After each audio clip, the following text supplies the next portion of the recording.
We are here to bring you everything and anything surrounding Porsche. I'm Mike. I'm Aaron. And this is P-Car Talk. Welcome to another episode of P-Car Talk. I am Mike. And I'm Aaron. And we want to thank you guys for tuning in. We got a great show for you. But without further ado, we want to thank the producers, the members, the Sriracha boys. Yeah. Bah, bah, bah. All right, let's go. So we're going to do the producers first, as always. We got Brandon J, Eric A, Robert G, and then we got all the Sriracha boys. That's mostly Sriracha boys. And I have seen all the decals go out. I've seen some of them anyways in the wild. So I'm happy for that. Yay, yay. So Scott H, Matthew G, Brian R, Matthew M, Sean H, Niki F, Todd M, and Aaron L. Nice. Thank you all of the Patreons that help support P-Car Talk. Why don't you tell somebody who maybe is tuning in what the F all that is? So, because we haven't talked about it in a long time. So we got 3 tiers. We got a support tier, which is $5, and it's just, hey, you like what we do? Letting us have $5 a month. Basically silent. Just, hey, do your thing, right? So here's $5. Throw in the hat. Mm-hmm. And then the mid tier is a producer tier. So you heard it. You get your name put on the podcast. That's that shout out. Yep. And you get a decal after 3 months. Yeah, so that's $10 a month. And then the best one to do is the Sriracha Boys. That's $35 a month. Hot boys. And what we did there is we did like a little loyalty thing. So you get a Sriracha Boy decal 3 months in. Then you get a t-shirt 6 months in. A poster 9 months in. And then the hoodie a year in. Dope. And then at the end of the year, you get the chance to get you're going to get the email. Yeah, you get the e-bite to go to the drive. So for the drive. Because the membership is full, but if you want to get on the waiting list, you should. A lot of people are double dipping that are RS members that are our Sriracha boys also. Thank you so much for you that are double dipping on that. That is huge. That is a major commitment. That shows us you guys are down for us, and we appreciate that. Yeah, so become one of those Sriracha boys. Get out there and get your hot boy on. That's like Thai hot. That's like fiery poop hot right there, man. Like that is the hotness. And that's something that we don't have anywhere else. It's like scary hot. Yeah, and that's a good point too, Aaron, saying you can't buy that gear that's coming out with that. Somebody was asking me about that the other day. It's like, how do I get some of this? I was like, you have to become one of them.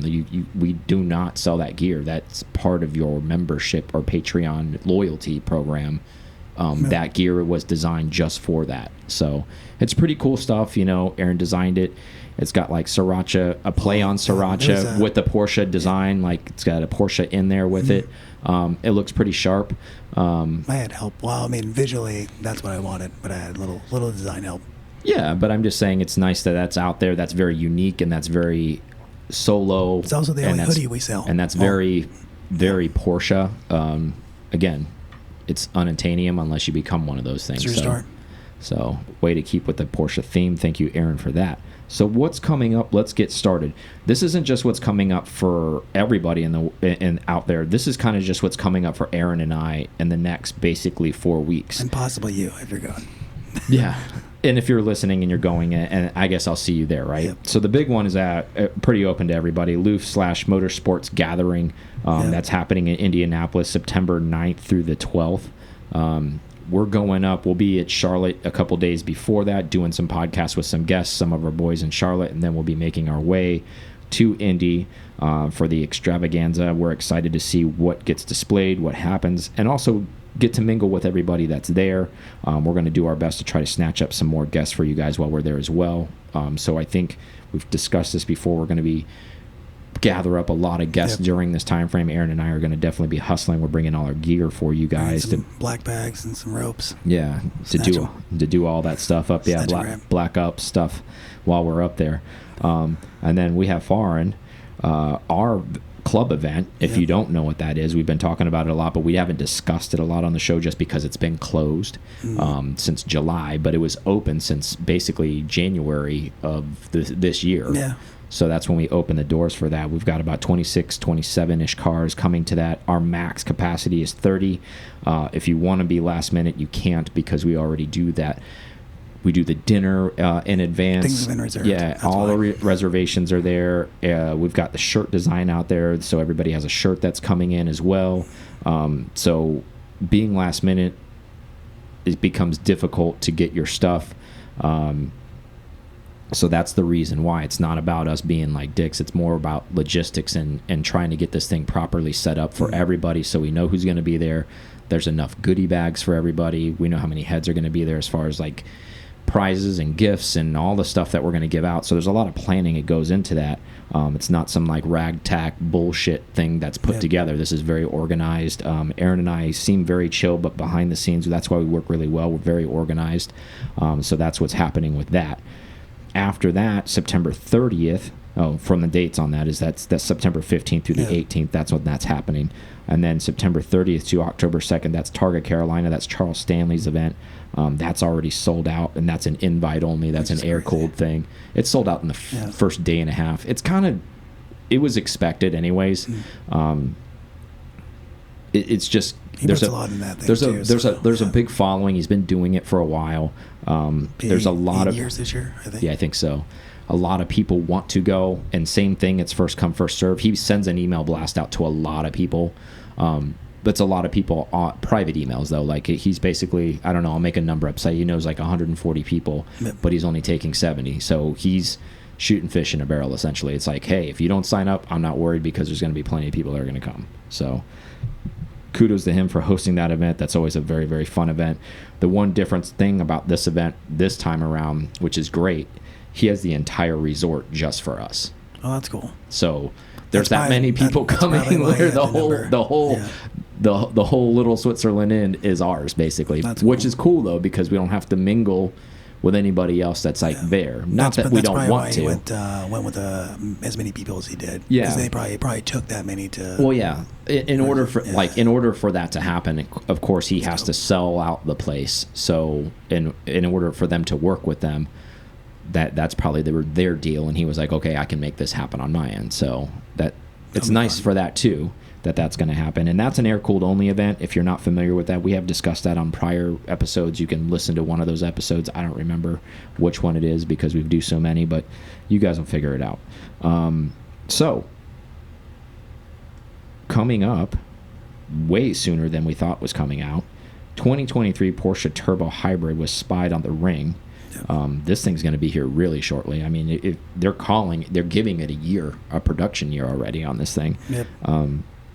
So it's going to have a 400-volt electrical system in it. So everybody thinking this thing is going to be for better fuel economy, Porsche says it is not for that. It's for it to make it go faster. So that's half the volt architecture of the Taycan, just in case anybody's wondering. Yeah, so not surprising that Porsche is making that statement, because they've done this with their other cars as well, where they maybe bump down to displacement and then power gets replaced with this electric type of thing. Now, with that being said, no displacement has been discussed yet for this turbo. So it is going to be a turbo. So the official name of this is going to be 911 Turbo E Hybrid. That's what this thing is going to be called. So it hasn't said that they're going to stop making the 911 Turbo, like without any, and this is going to live side by side with that. That has not been released yet. So that's up in the air.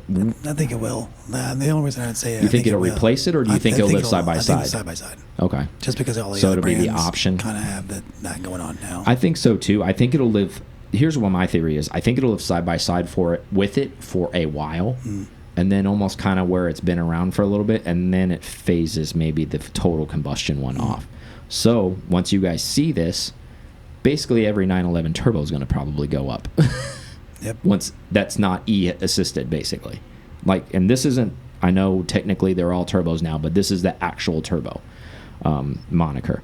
So everybody's suspecting this thing to be a 992.2, so it's going to be Gen 2. Not the Gen 2. Yeah. Now, again, no displacement, but obviously there's probably going to be, if you don't know, the turbos and the Turbo S's have a higher displacement motor. They're not the 3-liter like the Carrera S's and all those things. Maybe this turbo becomes a 3-liter instead of a 3.8, which it's basically running now, because they're right now they're 3.8 twin turbos. So bump down the liter size a little bit, and then it gets replaced with this hybrid assist type of thing. But they did say, so they didn't say what, but they said that this turbo will be faster than the combustion turbo that they're currently making in the 992. Yeah, of course. So, I mean, I guess it would have to be, right? Yeah, I mean why are you making it if it's not? And then, well, I mean, you got the instant power for however long that is. Yeah. Well, I just mean as far as the, you know, because it's a .2, as we know, everything has to bump up a little bit because it cannot be the same horsepower rating regardless, even if it's a different line, if you're still going to call it a turbo, because it's a newer car. 4.2. Like, even because 23 would still be like 4 years since the 992's been out, or has it been 5? I mean, they're saying it's going to be a .2, so who knows? We'll see. They're calling it a 2023. Like, it may not be. It may be a 2024. Who knows? I also thought about that too when this press release came out on this. How do you feel about this thing? That it's going to be here? Because obviously it's coming. There's nothing we can do. It's kind of like the ship is sinking. We can't do anything about it. But it's do not you the feel? Full, it's not the full EV. No, since it's not the full EV. And again, they also said this won't. There won't be any plugs because it's a hybrid system, so it's not going to be plugged in. It's not like the other stuff. ones that are e-hybrid now, when you get like 30 miles of range on it. It's not the same thing. I don't think so. Yeah, this is just a power boost type of deal. Almost maybe kind of like the 918 technology on that hybrid system. Are you for this? Are you? Well, it's coming. I think that it may you give could us a still little be bit against of, it though. It gives us some longevity out of the combustion motor for a little bit longer. Yeah. Outside of us getting the full EV, but I think that full EV is going to be coming. I bet you 2024 full EV happens. Probably. I don't think they're going to. I think you mean in the 911? In the 911. Really? Even because, like, we thought they were going to hold back. I think with all the lawsuit stuff that's about to happen. Probably. With everything else. It's probably speeding things up. They're just going to, everything's amplifying up, and then with all their partnerships they've had with the batteries, I don't see any reason for them to keep holding back. But again, we talked about this before. Just because it's available, do you believe that they're doing away with the combustion engine that quickly as well? No, I think it'll be, like I said, they'll coincide. Okay. So there'll be a combustion. It'll be an option, right? It'll be an option in the lineup. It may knock down one of the other options, right? Maybe a GTS goes away or something to that effect, and it just kind of moves into that slot, and then they give that stuff like GTS interior treatment, but then they call it the e-hybrid. The e-hybrid. Who knows? Or the full EV or whatever it is. I know you're talking about the turbos. What would you go for in the turbo market right now? If you're looking, you're like, well, maybe the turbos are going to bump up in price. Probably like a 996 Turbo S. Yeah, one of those. Yeah, maybe probably like in PTS Slate Gray or something. Slate Gray or something. Yeah, manual, definitely a manual one though. Okay. I mean, even if it had like roof stuff on it, would be pretty choice. I don't even know where you could get one of those at. That would be pretty sick though. That's probably what I would be hunting. Yeah, that's just me. I don't know. Somewhere in the Florida area, maybe South Florida. That's what I would do. I'm not a fucking genius, but that's what I would do. So do you think we're gonna see a bump in the 997s and everything else?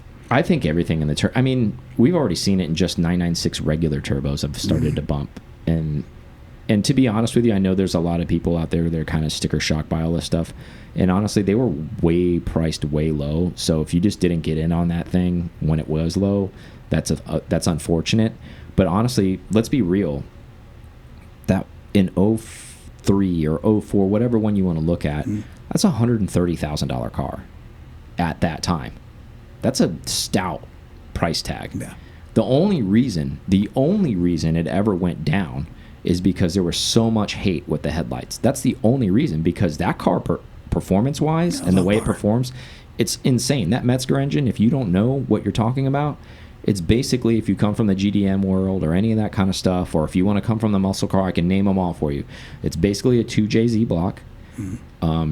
What I mean from like how solid the Metzger engine is, it's basically like that SVT Cobra that came out in 03, where it can handle a ton of power. Same thing. All of those cars that I'm mentioning, including the 996 Turbo, accept mods really well, and then you can play with the electronics and get a lot more performance out of it from factory, and the internals can hold a ton of power. So it's actually not shocking that happened during that time frame. I know none of those manufacturers correlate or share anything. It's just kind of strange. I mean, obviously the Supra was before that, but the 03 Cobra, 03 996, they were living in the same year, totally different animals, but they both accept more boost. They accept all that stuff. It's good metals that year. Good metals. Yeah. So, you know, the engineers had their shit together during that time frame. So, and not saying the 996 can't, or the 997 can't do that, but we all know, like, if you know anything, it's variable valve, vane turbo, so the turbine's a little bit different. That can be finicky, but that's an easy replace with turbos and all that stuff. You can disengage the front diff like you can on the 996. Yeah, you can. That's easy. Exactly. The 996 is more suitable to go two-wheel drive really easy compared to the 997. And even drivability with the steering is totally different between those two cars. I've driven both, and they're beautiful cars, but at the same time, I think a lot of people are chasing maybe looks. And that's not surprising in the Porsche world. We talked about color. You were chasing color on a car, and everybody chases color on a car. I didn't think I'd be that person, and I was like, well. Yeah. And then that's no different than chasing, oh, well, I don't like those headlights. That's the same thing. That's an aesthetic thing. Because I have seen plenty 996 turbos stomp the shit out of 997 turbos. It's all about how you want to build it and how do you want to boost it and all that kind of stuff. They both accept a lot of power. They're both Metzger block cars. It's just, what do you like? Some people are like, oh, well, the interior is aesthetics and all this kind of stuff. I mean, shit, if you end up putting pole positions and a half cage in it and you do all this stuff and you put a different shifter, it'll be your flavor. You're just already changing the damn thing anyways. If you want to drive a bone stock car, okay, I get it. You know, you want to ride in some Napa leather and fake the funk and pretend you're doing something. Okay, yeah, whatever, I get it. But still bang for buck, even though they've gone up 996 turbo all day long. You can't beat it still. I mean, even with the bump where it's at, I think even clapped out ones are going for high 50s, I want to say. I know. Recently I looked. Yeah. I tried to tell you a while ago to buy one for when you could have bought one in the 40s before this COVID whatever buying or whatever you want to call it, whatever this shit's going on and they're calling it. Prior to that, I think I remember even before I moved to St. Pete when we were, there was some and you were debating, you were on the fence with your Mm-hmm. car, and I was like, dude, I think it was almost like right when I bought my 996 turbo, I was like, dude, buy a turbo, and you're like, I don't like the headlights, I don't like the headlights, and I'm like, dude, just buy one, and still on it. Could have made 15 grand on it if you would be moving it now. That's true. Because you would have paid 45-ish for a decent one, an average, you know, not a clapped out one, but not a super clean one, like right in the middle. You probably could sell that car for high 50s, so you probably make like 14, 15 grand on it. But anyways, so Porsche takes P3 at Le Mans. If you guys weren't watching Le Mans, you're a bad Porsche enthusiast. You should watch that. That's a great race to watch. Best one if you're going to watch one. WeatherTech car crashes at night with Cooper driving. Thoughts on this strategy? Do you think Cooper should have been driving at night? I know it's not like he's a rookie. He's been driving there before, but let's be real. He's only been like 8 times. But let's be real. The people in the car are like legends that were with him. Would they have Bammer and Vanthor. And Vanthor with him? And if you don't know, the minimum requirement for a driver is 6 hours. So he could have literally pulled a day shift before the sun went down and pulled a day shift when the sun came up. And Bammer and Vanthor could have just ran this thing through the night. Why do you think that didn't happen? I don't know. I don't think. Maybe he was more confident than he should have been on there. I figured they would have ran this like you just said. I think that would have been my strategy too, is to run those guys at night, just because they've probably that car was fast. Yeah. Well, they've been in Porsche a lot longer than he has. Mm-hmm. Well, they've been running RSRs. They've both won Le Mans in an RSR. Yeah. So there's that. That's this little thing. That's true. And so those guys live over. I mean, not in France, but they live over that way. So they run that track a lot. Do you think this was and I hate to say it, but I'm going to say it. Do you think this was kind of like, hey, I know they have their own engineers, they want to win and all that kind of stuff, but when your daddy like runs the thing and you're the son, and that has some pull. Let's not bullshit here, because if he's like, hey, I want to run at night, even if they don't want to run him at night, they're going to run him at night.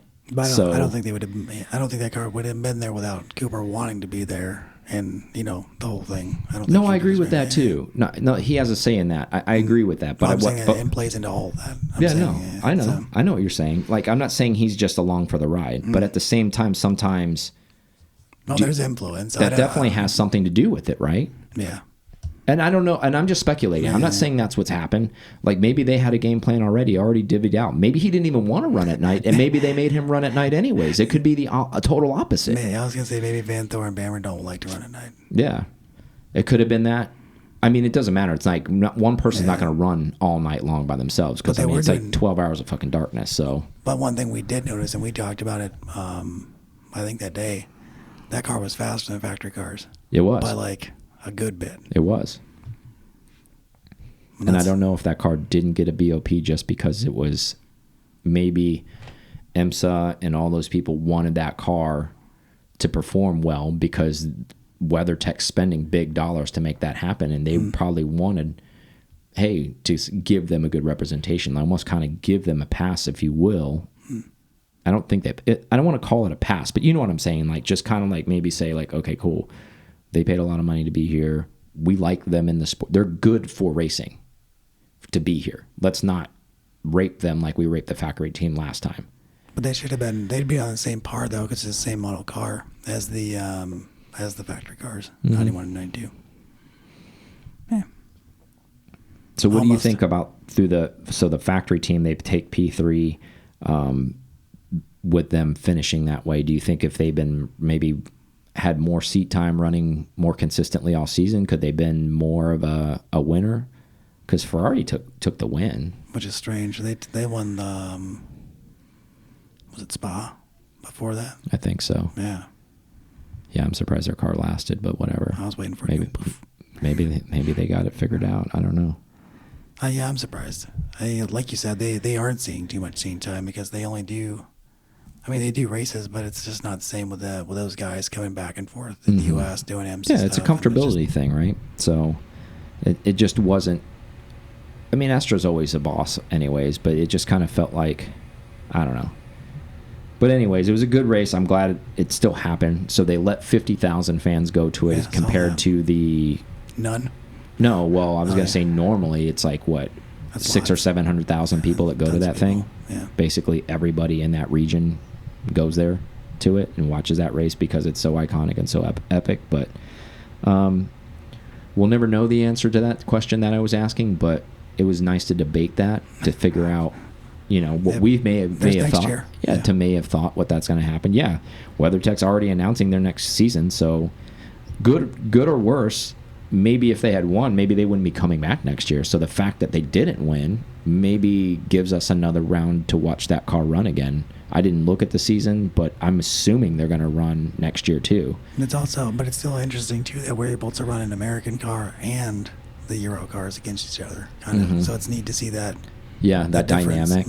Yeah, in the same class, nevertheless, right? Yeah. So it's almost like Americans coming in. Yeah, it's kind of what do you boys have? Strange but cool, right? Yeah, and I agree with that.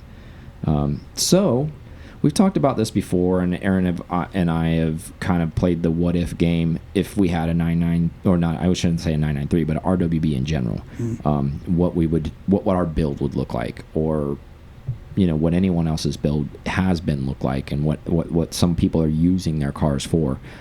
So just recently, there's a 993 RWB Turbo that was running at the ring, running pretty fast too. I want to say it was in the high 7s, which isn't bad for a car in the 90s.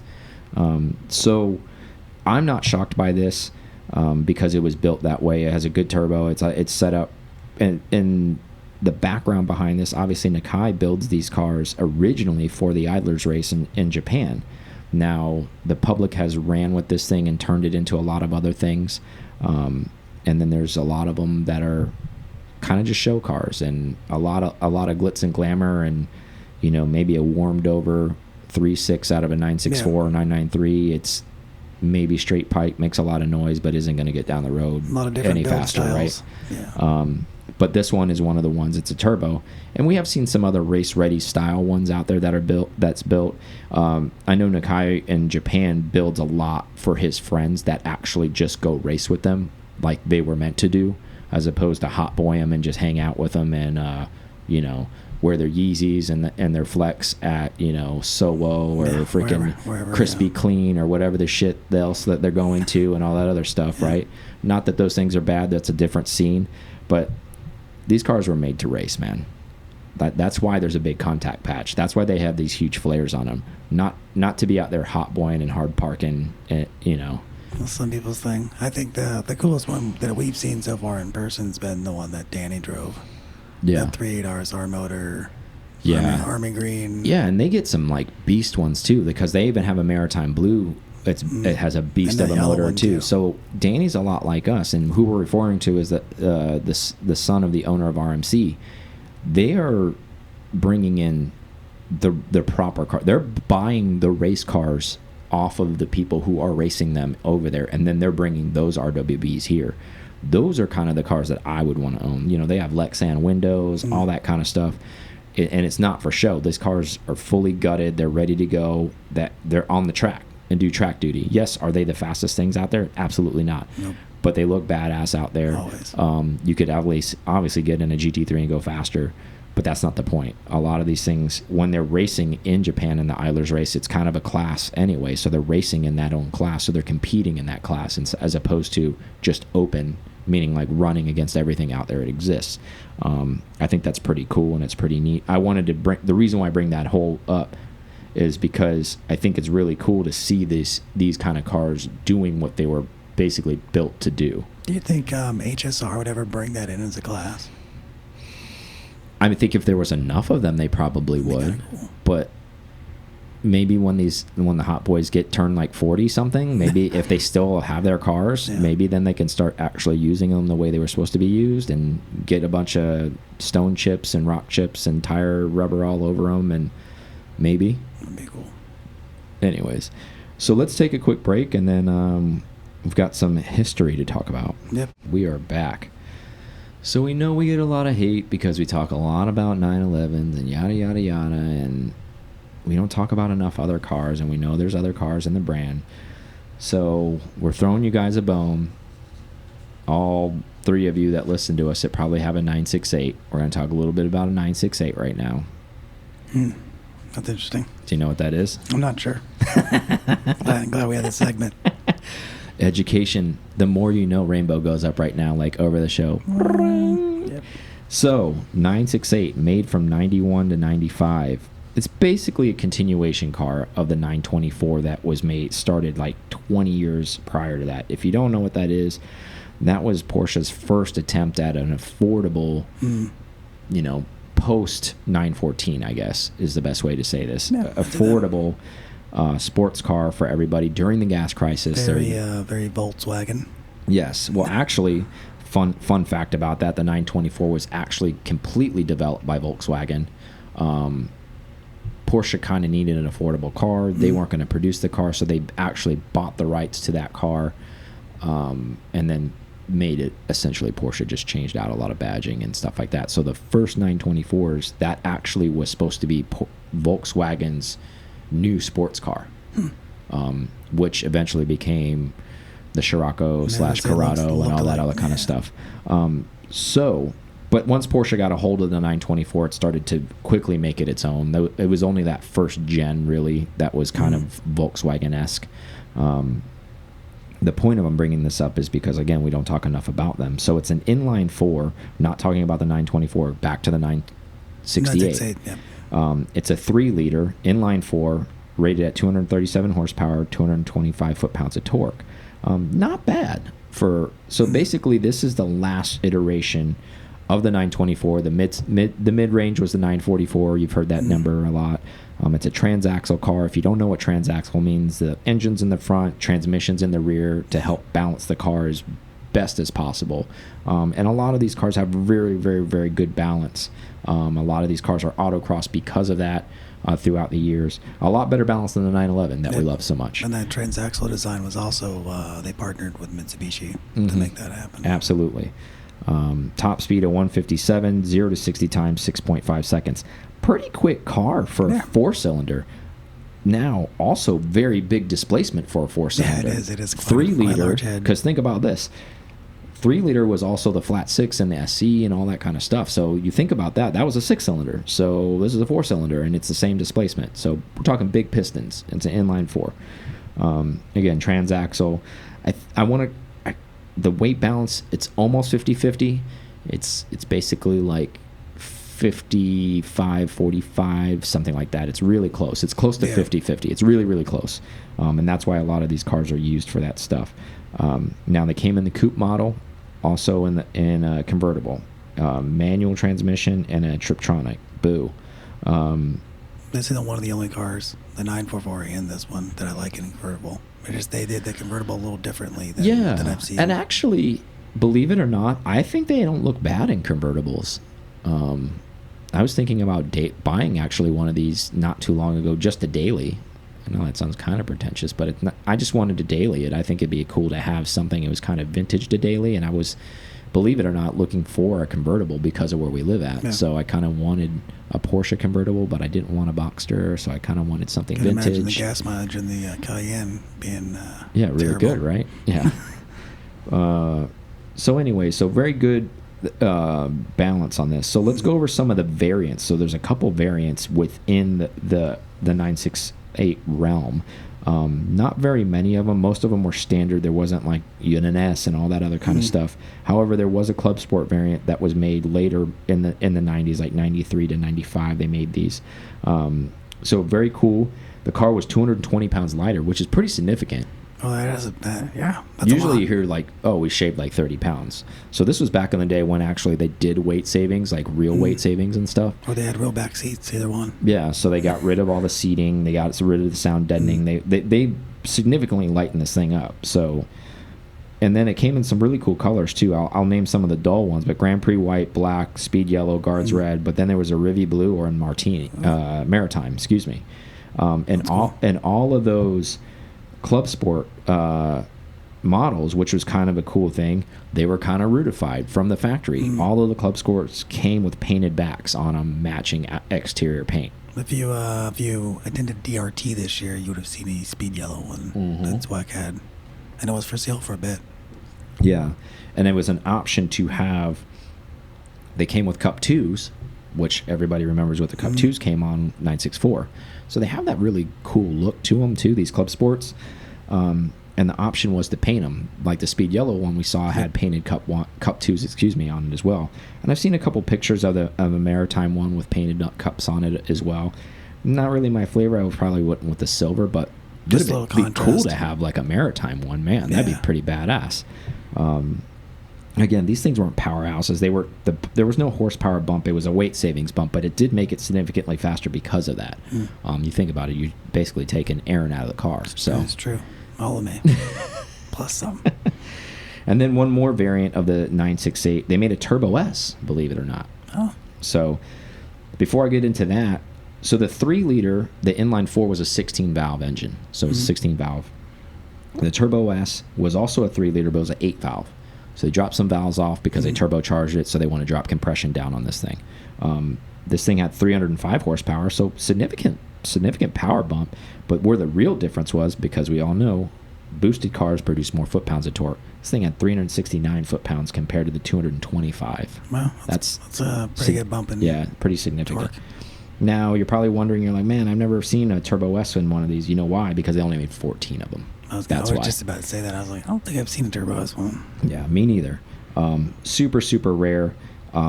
Just like any Turbo S, even in the 911 world, these came at the very, very end to some very special customers probably and said, hey, we're going to make a Turbo S variant of this. So during this time frame, if you don't remember, we've talked about it in the show on the past, Porsche was on the ropes in the 90s, like 91, 92, 93, as far as bankruptcy, all that kind of stuff. Barely had materials to make the cars that they needed to make. So not many of these in general 968s were ever made. I want to say something around the total number was in that 4-year span was something like 12,000 and some change. Pretty low numbers, actually. Very, very low. For these days, yeah. And that wasn't for lack of them trying to hold it back to make it special. That was for lack of interest from the public and probably material on their end as well. But I'm sure they would have sold as many as they could. They try to like rebound. but just a lot of people weren't buying it, and it was probably due to the continuation of this chassis for 20 plus years. Yes, it had a makeover. Yes, it was a different car, but the silhouettes were very similar.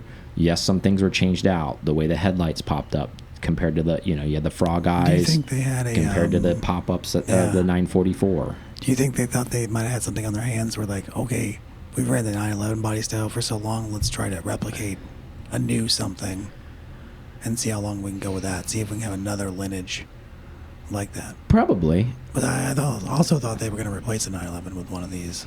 Well, 968. Was that the... No, they weren't going to... That was the... talks. Yeah, that was the 928. That was going to be replaced. Okay. I know you don't care about transaxle cars. It's okay. It's hard for me to keep them straight. I know. They're all the same, right? So many. Engine's in the wrong spot in all these cars. We get it. Which leads me to believe I already know the answer to this, but I'd like to hear your thoughts on it. Would you ever own one? I looked at them before. I don't care for the way the headlights pop up. I like the normal, like the 944 style. Yeah, I like that better as well. However, I like that this is the last, and I don't mean it because of for collectability. I mean it for, this is probably the most refined 924, essentially, because it's the same chassis, just getting improved, kind of like the 911, like you discussed. So I think if you're going to own one of these 4-cylinder transaxle cars, probably the 968 would be the best one to own, because it's probably all the kinks are sorted out. I've never the interiors. I've never driven one. I've only ever rode in one. They're pretty smooth cars. They're surprisingly quick. They're not. I mean, they're not going to knock your pants off, but they're also not like Honda Civic slow. So it's kind of in that in between. I mean, of course, it's going to get molested by anything else like a Camry nowadays, but that's not the point of this car. It was definitely a time and period type of thing. I think they continued it on so long is just because they've spent money. Once they, I mean, they paid Volkswagen, obviously, or actually the history behind it is they actually didn't pay Volkswagen. They were supposed to pay them, and the deal was when we sell all of these, we'll pay you with some of the money, and that kind of deal just kind of just went away. And then like Porsche and Volkswagen were still buddies and whatever, and Volkswagen's just printing money, so they're not worried about it. But anyways, the point of that is, I think there was so much invested in it, because even when the 924 came from Volkswagen to Porsche, they decided to make it Porsche, and they spent a lot of their own money in R&D in the early 80s making this thing a Porsche and making it with their own, stamp on it. And I think that's why it carried so long, because they put so much into it. They wanted to get money out of it, essentially, and they didn't want to like real engineering into they didn't want to. They didn't want to just trash the chassis, because they made this thing good after a while. And the 944 did really well. You may or may not know, it sold a lot in the 80s. A lot of people. It was a very popular car. There was a lot of variants of the 944, but that's not what we're discussing right now. We're discussing the last car, It kind of died off after that. Not too many people were into this because it looked a lot like a 944. Minus, it's hard to tell the difference if you're coming up on the rear quarter. Exactly. Minus the front headlight type of situation. A lot of the body geometry is still very similar. I don't know. It's probably one of the best transaxles they were made because it was the last. But you could go get a 944, probably get a lot of the driving experience for a lot cheaper, because 968s aren't cheap. No. Even now, because everything's up. But I mean, to get a clean one, you're still going to spend probably like $25,000 for one. Which is crazy numbers now. But yeah. But I mean, you probably could have bought one for like 8-9 grand, maybe 10 grand. That's probably 10, because it was still kind of rarish. Yeah. So it wouldn't have been super cheap. Do you ever see Porsche making a modern transaxle? Probably not. I think because they've done it. I don't think I don't see there being a big enough following behind it for them to be like, let's bring it back. Well, look at all the other things that they've done, like made. I mean, look at how many model variants there are now. We don't need another one. I agree with you, but I'm saying they seem like they get kind of squirrel scattered sometimes, where squirrel and then they will run off. Same thing. We have so many variants of. They have a lot of sports cars in their lineups now. They become a company that has a lot of variants, which is great for all of us as consumers because there's a lot to offer from them and a lot of their engineering, and it's great for their company because it grows their brand. Before, back in the day where there was 2 cars that they could sell. Yeah, I mean, it's true. Better to have all the options than no options. But I think we'll see a transaxle looking body, but I think it'll be in the form of the EV. I think you and I have discussed this many, many times. I think we will see a retro, modern body style 928 fitted with full EV motors.